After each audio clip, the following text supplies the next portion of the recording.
Satyabama Institute of Science and Technology, Chennai and Sriperumbudur.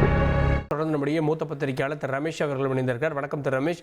ரெண்டு விஷயங்கள் பேசப்பட்டிருக்கு. குறிப்பாக வந்து இன்டர்னல் மீட்டிங்கில் தாவேக்காவோடு போகலாமா அப்படின்றதெல்லாம் பேசப்பட்டிருக்கு.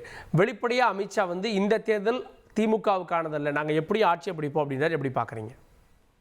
இன்டர்னல் மீட்டிங்ல தாவேக்காவோடு கூட்டணி பற்றி ஆலோசிக்கலாம் என்று கூறப்பட்ட தகவலை அடிப்படை இல்லாமல் நான் ஏற்றுக்கொள்ள தயாராக இல்லை. பாரதிய ஜனதாவுடன் தாவேக்கா கூட்டு சேருவதற்கான வாய்ப்புகள் மிக குறைவாக இருப்பதாகவே நான் பார்க்கின்றேன்.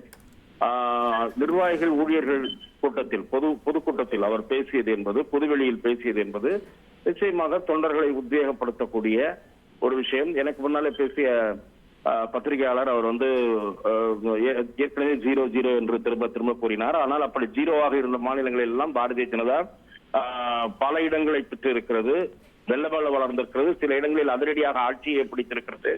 ஆகவே பாரதிய ஜனதா கடந்த நாடாளுமன்ற தேர்தலிலேயே அதனுடைய கூட்டணி 18% வாக்குகளை வாங்கியிருக்கிறது. பாரதிய ஜனதா மட்டும் 11% வாக்குகளை வாங்கியிருக்கிறது. ஆகவே பாரதிய ஜனதாவினுடைய வலிமை என்பது வளர்ந்து வருகிறது என்பதை நாம் பார்க்கிறோம்.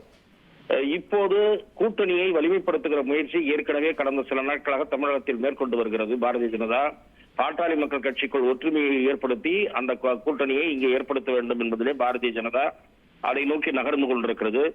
அதிமுக, ஒன்றுபட்ட அதிமுக, பாஜக, தேமுதிக, பாமக என்ற ஒரு கூட்டணி உருவாகுமானால் அது நிச்சயமாக திமுகவுக்கு சவாலாகத்தான் அமையும். ஆட்சி மீது அதிருப்தி கடுமையாக இருந்தாலும் கூட எதிர்ப்பு சக்திகள் பிரிந்திருக்கிற காரணத்தால் தான் திமுக நம்பிக்கையோடு இருக்கிறது. எதிர்ப்பு சக்திகள் ஒன்றிணையுமானால் அப்போது நிலைமை மாறக்கூடும். நன்றி திரு ரமேஷ், இணைந்து உங்களுடைய பார்வைகளை பதிவு செய்ததற்கு நன்றி. தமிழ்நாட்டில் இந்த தேர்தலை வந்து பாஜக உன்னிப்பாக கவனித்து வருகிறது அப்படின்றத அமித்ஷா இன்று தெரிவித்த இந்த கருத்துக்களுடைய மொத்த உருவமாக இருக்கிறது. விருந்தினருடைய பார்வைகளை பெற்றோம். Satyabama Institute of Science and Technology, Chennai and Sriperumbudur.